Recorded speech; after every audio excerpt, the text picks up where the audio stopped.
José Fajardo, periodista cultural y bueno, específicamente enfocado en la música por varios años.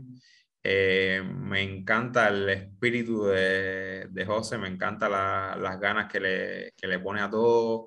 Creo que fue providencial que nos conociéramos en Colombia, que creo que ambos sentimos que es un vórtice bien interesante para los sonidos contemporáneos. Y bueno, José nos va a estar hablando hoy sobre el periodismo musical, específicamente en España. Te cedo la palabra, José. Tienes unos 45, 50 minutos ahí y después dejamos un margen para algunas preguntas.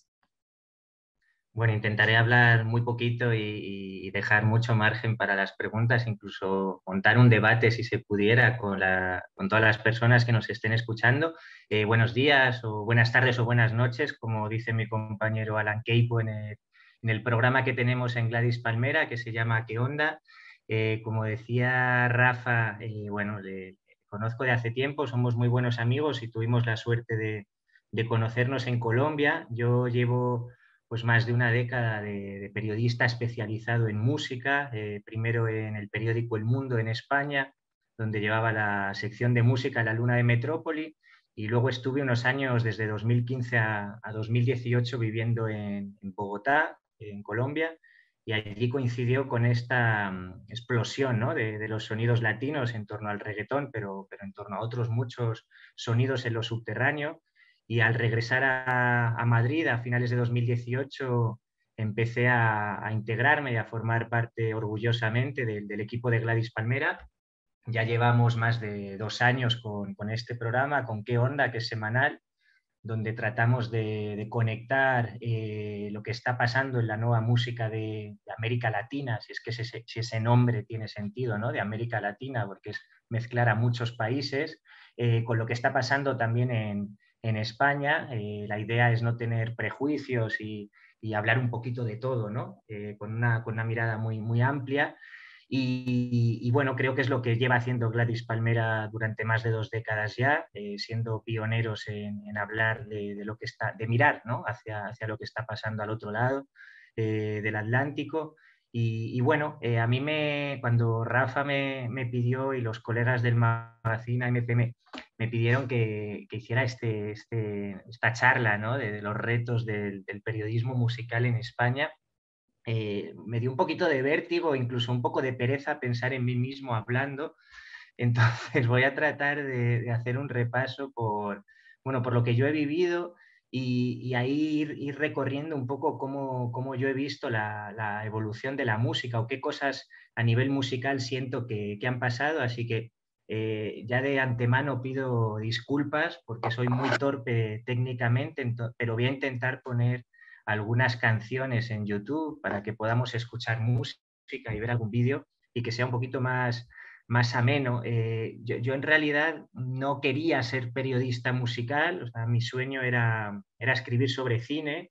Estudié periodismo en la Facultad de la Universidad Complutense de Madrid y a mí lo que me gustaba era eso, escaparme a las sesiones en la filmoteca, a los estrenos, etcétera. Y cuando llegué de becario, como de pasante, ¿no? En el periódico El Mundo hace ya muchísimo, cuando estaba todavía estudiando la carrera, yo lo que pedí fue escribir sobre cine en el suplemento cultural que se llama Metrópoli.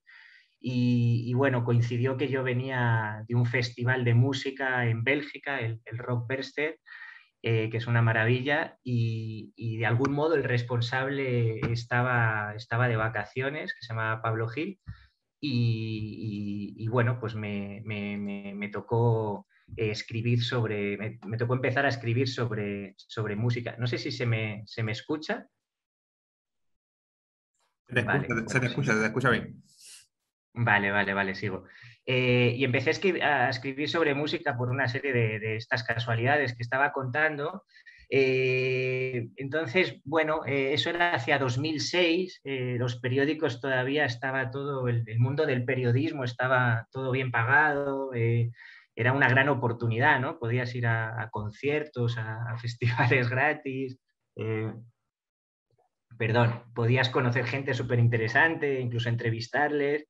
Yo recuerdo ir a un montón de festivales como a cubrirlos, pero en realidad iba con amigos y a pasármelo bien también, pues al Superboc, Super Rock en Portugal, al Transmusicals en Rennes, en Francia, que es un festival que a los que estéis escuchando y a las que estéis escuchando os recomiendo, a República Dominicana, al Vive Latino en México o incluso al Coachella en California. Y bueno, tenía la oportunidad de entrevistar a mis ídolos de entonces, ¿no? De esa generación del garaje, del revival del garaje, a los Strokes. Era como una idea muy bonita, ¿no? Voy a contar todo esto para luego ir evolucionando y un poco tratar de responder a eso de los retos del periodismo musical, y creo que ya no solo en España, sino en el resto del mundo ahora mismo. Eh, entonces, desde ese momento, ¿no? De 2006, que todavía era una época muy bonita, yo colaboraba además con revistas musicales que había aquí en España. Recuerdo la revista de los 40 principales, que era muy comercial, pero si hacías una portada de, pongamos, La Oreja de Van Gogh o algún grupo de estos pop mainstream, con lo que te pagaban podías vivir casi todo el mes, ¿no? Por una portada. O también en la revista Rolling Stone, recuerdo hacer una portada, bueno, varias portadas, ¿no? Pero una de Arctic Monkeys. Bueno, y luego también empecé a colaborar con Mondo Sonoro, con Playground. Digamos que conocía bien todo el espacio mediático dedicado a la música que había aquí en España, y la verdad que era estaba realmente fascinante, ¿no? Porque podías hacer lo que querías y se pagaba muy bien y había medios para hacer cosas bonitas y plantear viajes. Recuerdo que lo que más ilusión me hizo en aquellas fue empezar a escribir para Rock Deluxe, que era la cabecera de referencia, ¿no? Dentro de una escena alternativa. Creo que en América Latina también es bastante conocida, ¿no? Tiene un nombre conocido.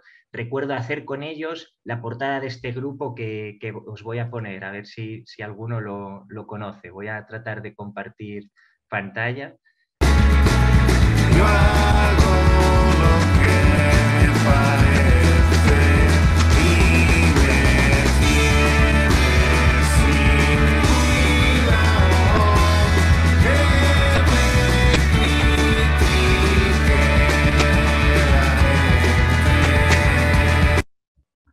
Este grupo se llama Grupo de Expertos Sol y Nieve, y es un proyecto que formaron algunos miembros de Los Planetas, que entonces era como mi banda favorita, ¿no? La banda con la que había crecido con mi grupo de amigos, y en esa época de los últimos años del instituto y empezar la universidad, y representaba un poco hacia dónde miraba la prensa musical en España en ese momento, en los años 90, ¿no?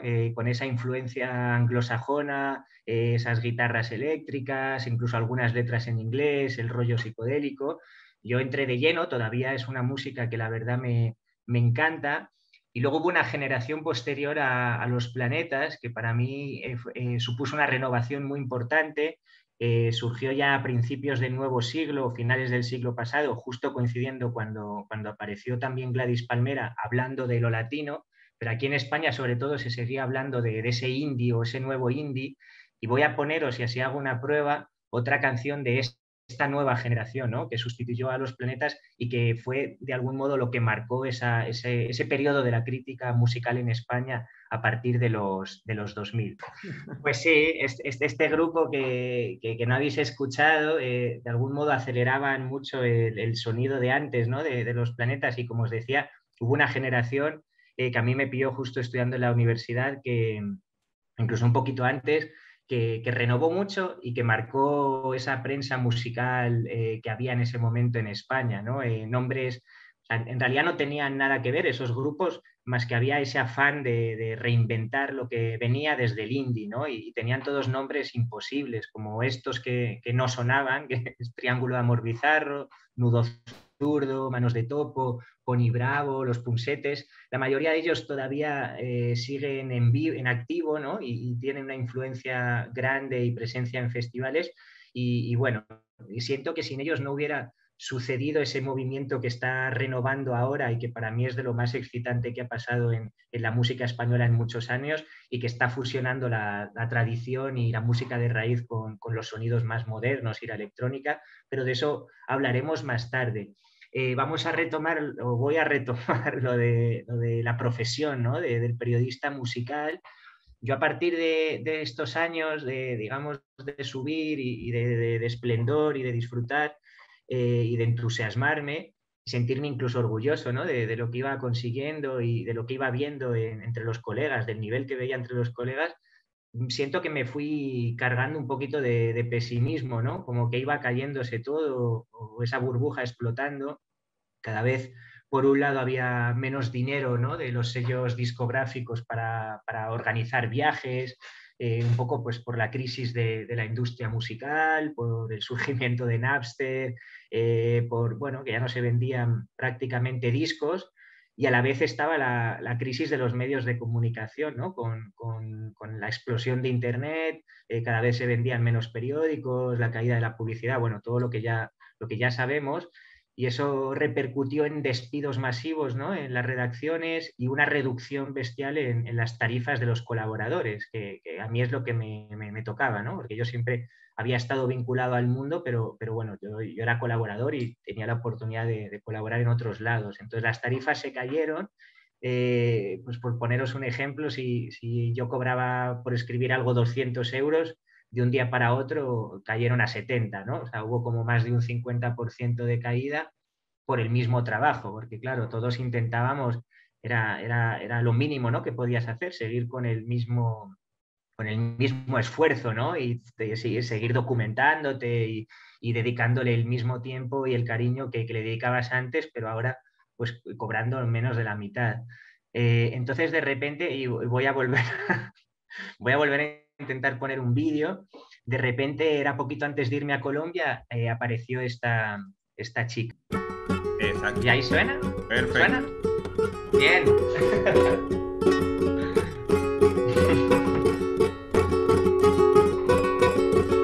Quítate de mi presencia que me está martirizando. Quítate de mi presencia que me está martirizando. Ya la memoria me trae cosas que estaba fiando. Ya la memoria me trae cosas que estaba fiando. Ponme la mano aquí, Catalina, ponme la mano aquí. Ponme la mano aquí. Bueno, creo que muchas habéis reconocido a esta artista, Rosalía. Era entonces sus inicios, cuando hizo aquel disco junto a Refri. Yo tuve la oportunidad de entrevistarla cuando todavía no era tan conocida, ¿no? Antes de irme a Colombia, y recuerdo en una cafetería en Madrid hablar con ella, y la verdad que me dejó fascinado, ¿no? Esa ambición que tenía ella ya entonces, siendo tan joven, pero desde una mirada que yo sentía humilde, ese talento enorme, y bueno, confiada en seguir aprendiendo. Y ella citaba cosas muy dispares, ¿no? Citaba a artistas experimentales como Arca, cosas de electrónica como James Blake, junto, y cuidado porque me estoy animando con lo de los vídeos y voy a tratar de poner rápido otro, junto a iconos para los puristas del flamenco como este que voy a tratar de poneros, ya que todo parece que marcha con un sentido.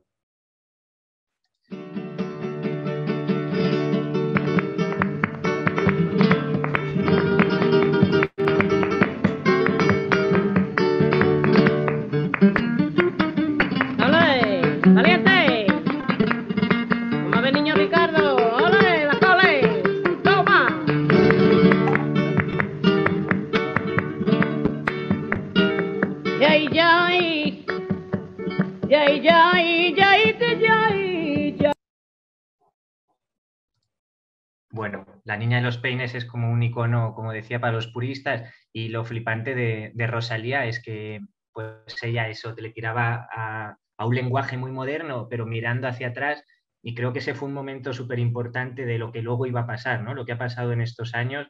Hay mucha gente que ha criticado, muchos colegas, ¿no? Desde el periodismo, la crítica musical, que han criticado incluso desde el flamenco lo que ha hecho Rosalía. Para mí era muy importante y muy esclarecedor como lo que estaba pasando en ese momento con ella y con otra gente, evidentemente, que estaban mirando hacia la tradición y reinventándolo de una forma muy transgresora en ese momento. Ahora lo vemos súper normal, pero entonces era realmente provocador. Y bueno, entonces en esa época fue cuando llegué a Colombia, hacia 2015. Yo conocía, había visto en Madrid algunos grupos, ¿no? Que habían actuado, algunos grupos colombianos que habían actuado por aquí con cierta frecuencia.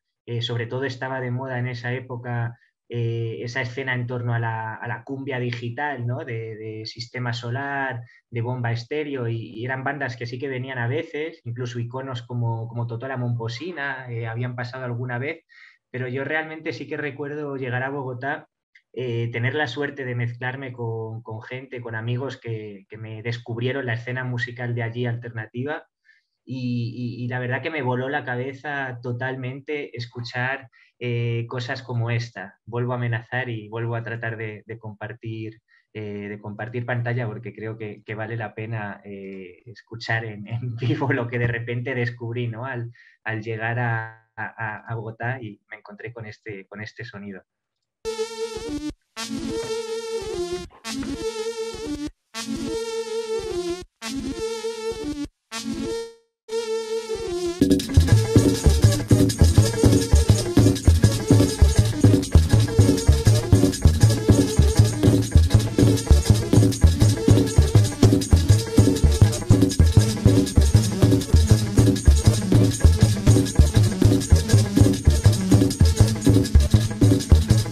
Esta puya que le traigo la bailan en Bogotá. Esta puya que le traigo la bailan en Bogotá. La baila con... Bueno, pues ahí estaban Meridian Brothers sonando con ya, como decía antes, un sonido que yo no había escuchado nunca y que realmente me voló la cabeza. Y lo que descubrí en Bogotá fue que la capital de Colombia era una mezcla de todas esas culturas, ¿no? Que tiene uno de los países más diversos del mundo, que tiene el Pacífico, el Caribe, los Andes, que tiene la selva del Amazonas, los llanos orientales, los desiertos de La Guajira, al norte con Venezuela. Y de algún modo me encontré con que en Bogotá se cruzaba o coincidía toda esa diversidad, convergía, ¿no? Y también por esa historia de violencia y desplazamientos forzados, pero también por ser la capital creativa del país. En esa época, además, Colombia se hablaba del cambio, ¿no? Había una esperanza en el ambiente por ese proceso de paz que luego se pudo firmar y que ahora pasa por un momento bastante complicado y oscuro, pero en ese momento sí que se palpaba en Bogotá como unas ganas de hacer muchas cosas, y la música también. Y bueno, pues la verdad que esos ritmos de Meridian Brothers, de Frente Cumbiero, mezclando géneros bastardos, ¿no? Como la champeta, el currulao, los tambores afro con flautas indígenas, a mí me voló la cabeza. Y bueno, empecé a profundizar con mis amigos de allá, y con viajes que iba haciendo, y a descubrir, pues aparte de esas leyendas del folclore como Petrona o Totó, a otros más desconocidos, ¿no? Y entre otros logré entrevistar a un personaje que quiero que escuchéis también un segundito, porque no es tan conocido, pero realmente vale la pena lo que hace. Vamos a ver. Por el norte y por el sur, por el este y por el oeste también.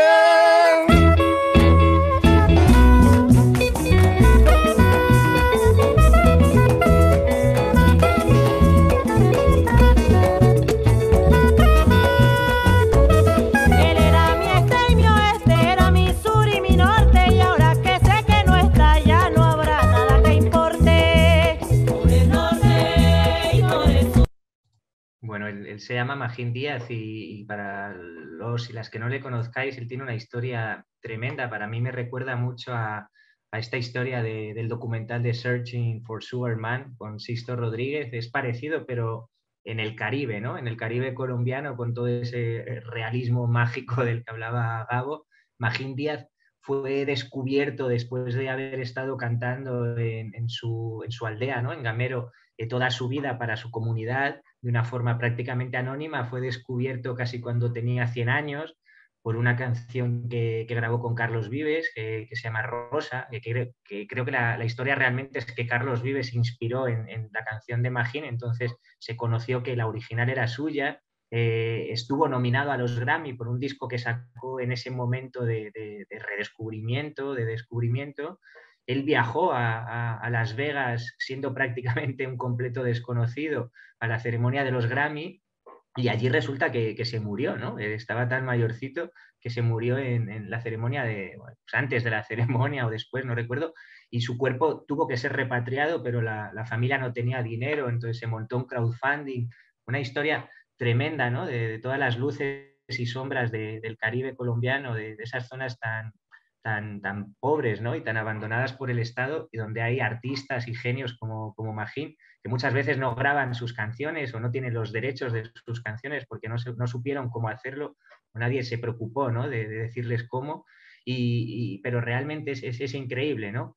Entonces a mí eso me llegó mucho y me volvió a reconectar, ¿no? Y vuelvo aquí al periodismo, al tema de toda esta charla que estoy tratando de hacer.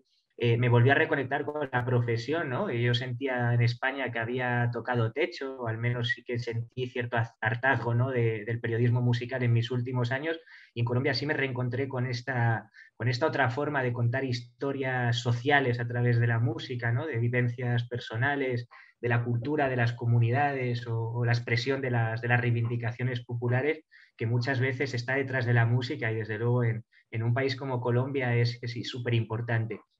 Y bueno, estaba en ese descubrimiento hasta que de repente llegó esto que os voy a tratar de poner ahora. Vamos a ver si suena.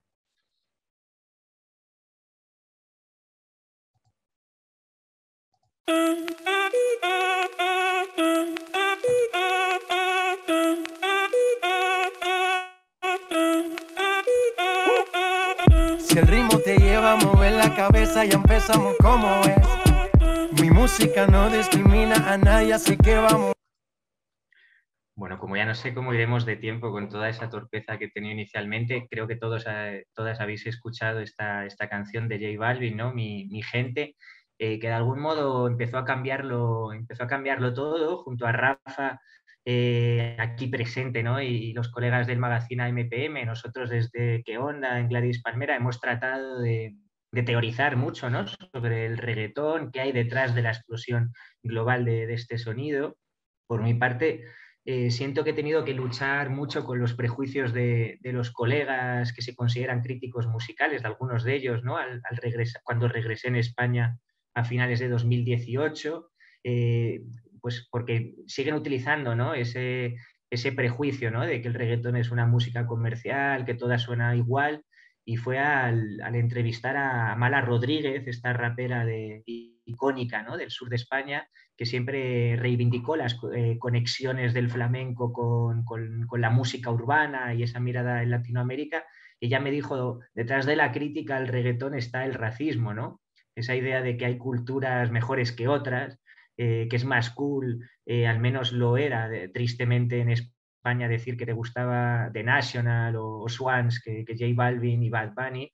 Y bueno, es una tristeza que haya mucha gente que lo siga pensando, pero sí fue fascinante para mí de nuevo empezar a escribir sobre música al regresar a España, y ahí le estoy muy agradecido a la casa que encontré en Gladys Palmera, porque sí que me permitió un lugar donde contar esa revolución sonora que estaba surgiendo desde Latinoamérica, que iba mucho más allá del reggaetón, evidentemente, ¿no? Y que tenía un trasfondo social y que es muy bonito, ¿no? Contarla, porque realmente es música con una historia riquísima, y además que coincidió justo en el periodo de políticas ultrarracistas de Donald Trump en Estados Unidos, uno de los países más poderosos del mundo. Y bueno, poco a poco en Gladys Palmera y en este programa en Qué onda hemos ido profundizando, ¿no? Junto a Alan Capel y con Andy Gray ahí, ayudándonos a los botoncitos. Pues por un lado contando la nueva música española, de la que ahora, si tengo tiempo, os hablaré rápidamente, pero también esa música que viene desde Latinoamérica, ¿no? Me han fascinado muchas cosas y ahí sí que he vuelto a reconectar, ¿no? con la pasión de la profesión del periodista musical en estos últimos años. Desde México me ha enganchado esa escena que hay en torno a un reggaetón punk o feminista con personajes como Rosa Pistola. Ella es colombiana, pero está en México de hace tiempo. Fue Rafa, creo, quien me habló de la escena del ragamorfa o de los reparteros en Cuba con artistas como Wampi. También me parece bastante fascinante, ¿no? Y que tiene una historia ahí detrás interesante para contar desde el periodismo. Y sin duda ahora en lo que estoy enganchado es esto que va a sonar. A ver si lo puedo poner y lo escucháis rápidamente y os cuento un poquito de qué es esta locura, ¿no?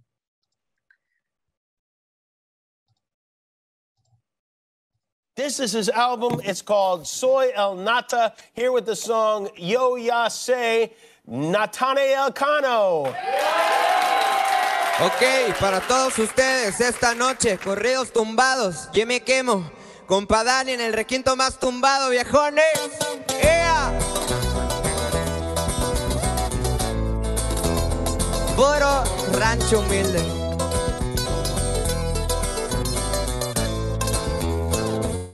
Ya sé lo que sentí, lo que es el poder, lo que es estar bien arriba.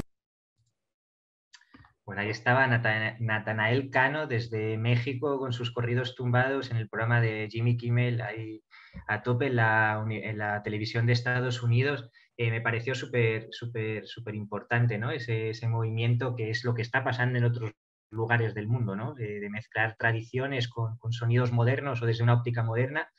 Y al volver a España yo sentí que había una paradoja, ¿no?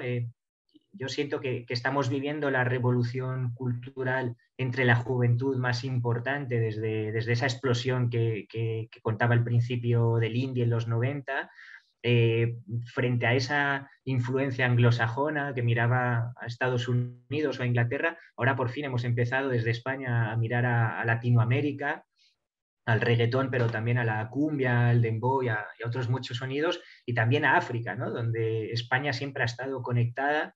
España es como el país que está pegado de Europa a África, ¿no? Y pese a que la cultura oficial ha mirado históricamente hacia otro lado, ¿no? No ha reconocido tanto esa influencia de África.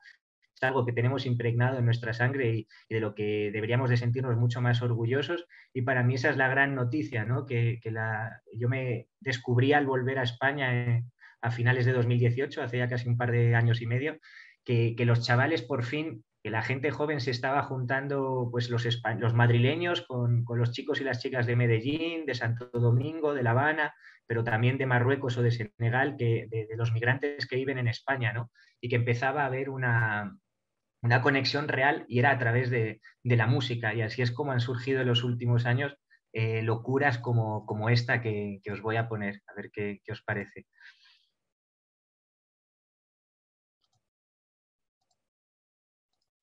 Los bloques, violencia, las facturas en la mesa, los amigos, las traiciones, la sangre, las aceras. Los bloques, violencia, las facturas en la mesa, los amigos, las traiciones, la sangre, las aceras. Antes de irme dejar un legado, Dios nos perdone por todos los pecados. El dinero es sucio, todo lo que hacemos es por beneficio. Por esta vida pagaremos el precio. Somos bandidos, nada que perder. Los enemigos viven como ciegos, yeah. 3 de la mañana perdido la city. Al 666 apostamos la loto. Control policial a cada rato. Por mucho que gano me siento incompleto. Difícil crecer en este ambiente dentro de mí. Bueno, esta maravilla se llama Ghetto Boy, o el chico del gueto. Es este sonido que ahora se llama drill, que está teniendo como bastante éxito aquí en España y que ya había sonado muy fuerte en los suburbios de Inglaterra y en Estados Unidos. Se mueve en los márgenes del hip hop y que desde los barrios habla de esa cultura, de las problemáticas sociales, muchas veces la voz de migrantes, ¿no? de África o de Latinoamérica que están aquí asentados en España, y son sonidos súper oscuros, cortantes, que para mí representan esta juventud que le está tocando vivir tantas crisis económicas y de todo, y que bueno, pues que encuentran en la música una salida, ¿no? A toda esa desesperanza. Y para mí, a la vez, se reencuentra con los orígenes y las tradiciones, ¿no? Ese prejuicio que había en España, ¿no? Un tabú que teníamos desde la dictadura, de mirar a nuestras propias tradiciones, creo que es lo otro importante, ¿no? Junto a esta conexión de jóvenes de diversas culturas, creo que por fin estamos perdiendo el miedo a mirar a nuestras propias tradiciones, que es algo que quizá eso, la herencia del franquismo había impedido en las últimas décadas, y por fin una nueva generación está mirando sin prejuicios a las jotas, a las muñeiras, bueno, a toda la música tradicional, y dándole una óptica moderna. Creo que ahí es donde tiene que estar ahora los retos del periodismo musical que se hace desde España, ¿no? En contar por qué está sucediendo esto, ¿no? Darle un trasfondo sociológico y una explicación, y dar voz, ¿no? A todas a voces como esta que voy a tratar también de poneros ahora. A mí la verdad que es de la música nueva que está saliendo que más me ha llegado, y no es solo porque sea del sello de mi colega Alan Keipo.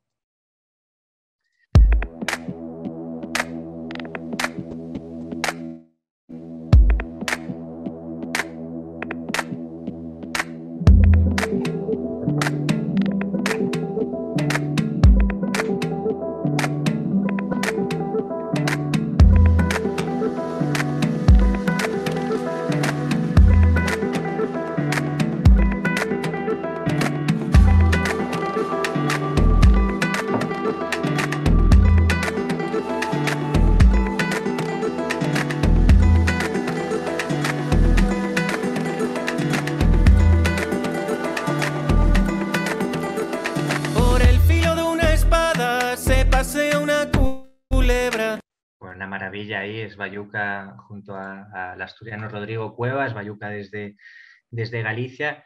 Y nada, voy a tratar ya de ir cerrando, no sé cuánto tiempo queda, y quiero plantear como un debate final. La reflexión final es como que ¿qué ha hecho, ¿no? el periodismo musical con todo esto que os contaba que ha pasado a nivel musical realmente? Yo lo que siento es tristeza de la profesión, ¿no? Por ejemplo, por poner lo que yo conozco, ¿no? En Metrópoli, este suplemento cultural del periódico español El Mundo, donde tuve la suerte de, antes de irme a Colombia, coordinar toda la parte de música. Ahí teníamos, digamos que la sección de discos era una referencia, ¿no? Había grandes profesionales de otros medios que escribían cada semana del mejor disco. Había un especialista de flamenco, otro de jazz, otro de electrónica, de blues, de hip hop. Digamos que estaba muy cuidada la parte musical, pero poco después de llegar yo a Colombia desapareció en papel, que es algo que ha sucedido con muchas revistas culturales, ¿no? Y se quedó solo en la web, sin darle esa importancia, ¿no? a los contenidos musicales o a esa profundidad. La sección de cultura del periódico, igual que ha sucedido en otros muchos periódicos, no solo de España, sino de otros países, ha ido teniendo cada vez menos peso la cultura, ¿no? en las páginas. Y con esa obsesión por los titulares de clickbait, ¿no? Y de titulares llamativos, y aquí ya no hablo del Mundo, sino de, creo que la prensa en general, los medios en general, se ha ido perdiendo, ¿no? Como esas entrevistas que tenían profundidad, esa confianza incluso que se establecía con el artista, que ahora se siente de algún modo traicionado siempre por el periodista, o está a la defensiva. Con eso no digo que haya que agradar al artista, pero sí que hay que ser justos, ¿no? Y no hay por qué manipular o cambiar a veces titulares, como acaban haciendo los medios para tratar de atraer lectores, que también eso es una tristeza, ¿no? Que muchos lectores solo se quedan en el titular y ya no leen dentro. Entonces hay que tratar de volver a conquistar a esos posibles lectores. Y bueno, para ello yo creo, no es porque esté dentro, pero sí que me gustaría volver a reivindicar proyectos como el de Gladys Palmera, porque de verdad creo que se está apoyando a la cultura y se están tratando y a los artistas emergentes y de dar visibilidad a los que no la tienen, ¿no? Y de tender puentes, sobre todo, entre todo lo que está pasando en América Latina ahora mismo y en España. Y bueno, el debate que quiero lanzar ahora con las personas que nos estén escuchando, quien quiera participar o quien escuche esto en el futuro, es hacia dónde va la crítica musical, ¿no? Si son realmente necesarios en 2021 los especialistas, si en esta era de Spotify basada en las playlists, los moods, donde no buscas un disco concreto, un estilo, sino una música para estar feliz en verano o para comer helado en casa en un día lluvioso. Entonces, ¿qué sentido tiene en esa era el periodista, ¿no?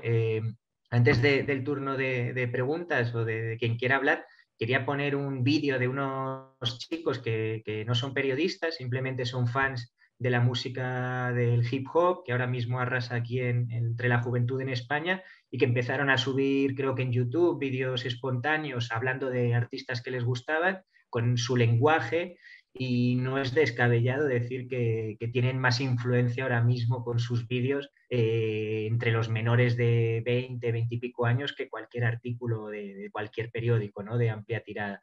Entonces, ahora os voy a poner el vídeo, pero antes dejo una pregunta, ¿no? Es que ¿puedes ser crítico con un artista cuando realmente lo que quieres es ser como él, ¿no? Es ser su amigo? Voy a poner el vídeo y bueno, luego ya hablamos tranquilamente.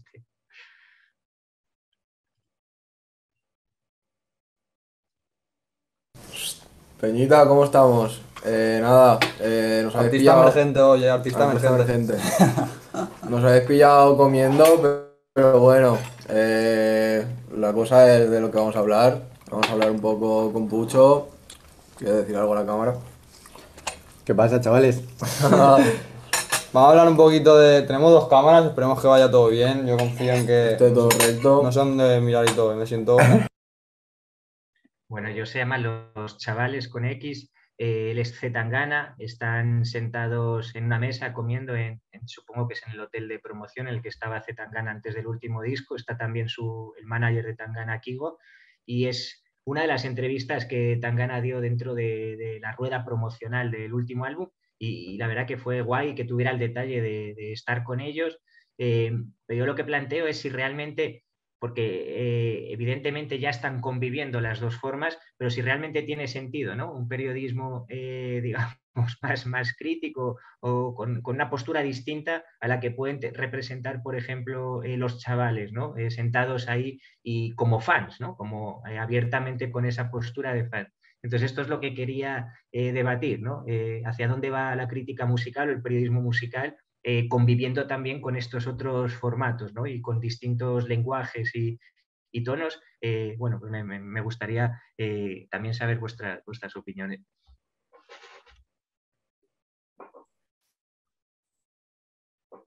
Voy a romper yo porque me encanta cuando haces esas preguntas ahí que se quedan resonando. Y voy a ir de atrás hacia adelante.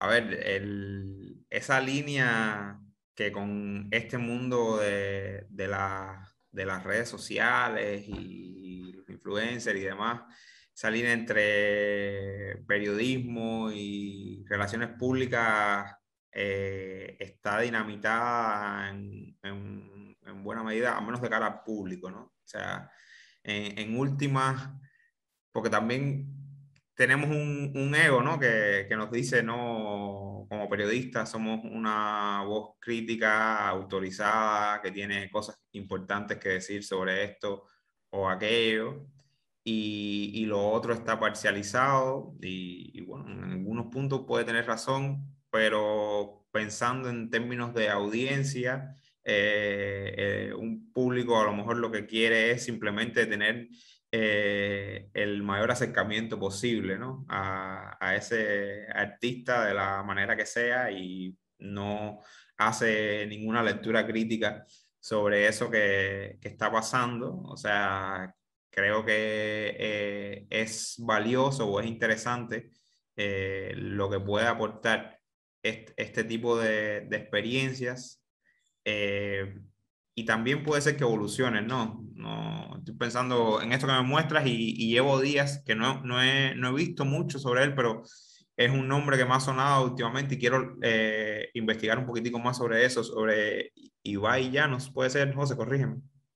Que es como... Sí, sí, bueno, Sí, justo ha habido un debate estas últimas semanas, porque yo que conste que no solo soy seguidor de estos nuevos formatos, sino que me parece una de las mejores noticias que hayan surgido. Creo que el caso de Ibai Llanos tiene una capacidad comunicativa increíble y que los periodistas tradicionales o que vienen del periodismo tradicional y los que también venimos de ese periodismo híbrido que ya estaba Internet, tenemos muchísimo que aprender, ¿no? Yo lo que sí que creo que es interesante plantear es no que una cosa sea excluyente y la otra, sino cómo encontrar vías, ¿no? Para desde dentro de, digamos, una profesión, si es que todavía eso existe, de periodista o periodista cultural o musical. A mí nunca me ha gustado, la verdad, considerarme periodista musical, pero sí por lo menos interesado en la cultura. Hacia dónde hay que ir, ¿no? Para mantener la atención de los lectores y seguir ofreciendo lectores o oyentes o lo que sea, la plataforma que sea, y seguir ofreciendo algo interesante, ¿no? O sea, que conste que a mí me parece genial, vamos, lo que hacen los chavales, y justo me mencionaba Rafa lo de Ibai. Ha habido un debate como muy fuerte, ¿no? En España entre periodistas del periodismo deportivo más rancio, digamos, quejándose porque Ibai había sido el único invitado desde España para la presentación de Messi en el Paris Saint-Germain. Entonces, como que los periodistas de toda la vida se sentían maltratados. Para poner un poquito en contexto, para si alguien no sabe, Ibai Llano es un comentarista de deportes electrónicos, corrígeme, José, estoy bastante verde en ese sentido, ¿no? Pero bueno, que tiene una gran comunidad de seguidores en Twitch, que es como esta plataforma de visualizar juegos electrónicos en línea y que ha tenido un impacto muy fuerte y bueno, como comentaba José, ¿no? Se han borrado esas líneas, ¿no? Entre lo que era el periodismo más tradicional y estas figuras que comienzan a hablar desde otros formatos, y yo creo que por ahí va un poco mi pensamiento, ¿no? Pensando en lo que tú decías.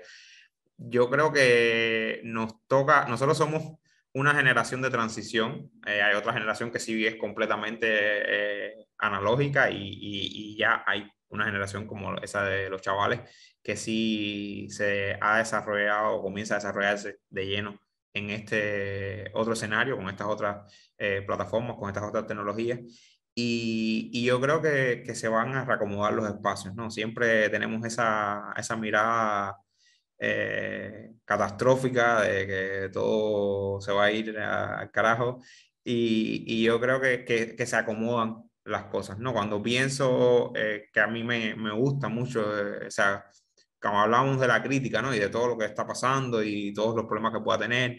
Por cierto, tengo una pregunta que hacerte ahí, José, una pequeña pregunta. Cuando hablamos de la crítica y pienso en lo que hace Anthony Fantano, por ejemplo, este youtuber que tiene el canal de Needle Drop, que se ha convertido de facto en el gran prescriptor de música en inglés para los millones de usuarios que siguen su canal de YouTube. O sea, ya lo que pudo haber hecho hace 10 años un New York Times o una Rolling Stones, que han perdido terreno completamente, específicamente con estos nichos, ¿no? Como en el caso de la música, está este muchacho que se para semana tras semana y mucho más, una frecuencia un poco, bueno, vive para eso, ¿no? Es un youtuber full time, a hacer reseñas de discos con una profundidad bastante interesante y se ha convertido en el espacio para buscar crítica de una parte importante de una música, tal vez entre lo menos mainstream y lo alternativo ahí de la producción anglosajona. pero por supuesto los medios o lo miran como una curiosidad o no lo miran en lo absoluto, ¿no? Cuando es por defecto un formato que está demostrando que tiene un gran éxito, ¿no? Y habrá que ver si los próximos Fantanos serán contratados directamente por un medio o son un medio en sí mismo, ¿no? O sea, a lo mejor es que simplemente tenemos que cambiar ese chip, ¿no? Y no pensar en la prensa tradicional como el espacio desde donde se va a prescribir o guiar un poco estos caminos.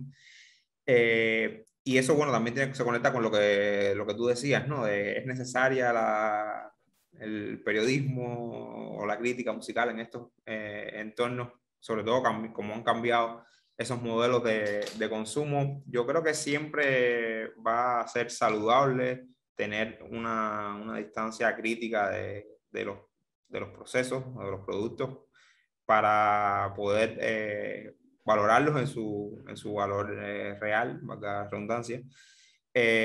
Lamentablemente, en una época que está marcada por las redes sociales,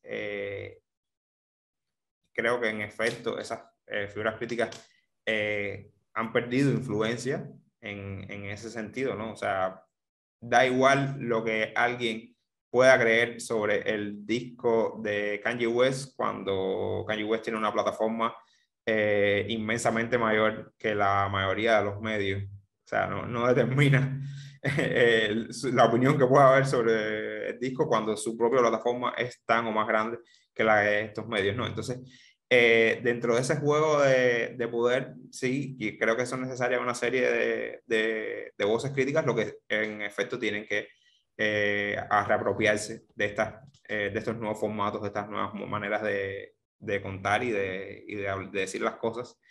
Y la preguntita que quería hacerles, veo que hay un comentario ahí, si puedes leerlo.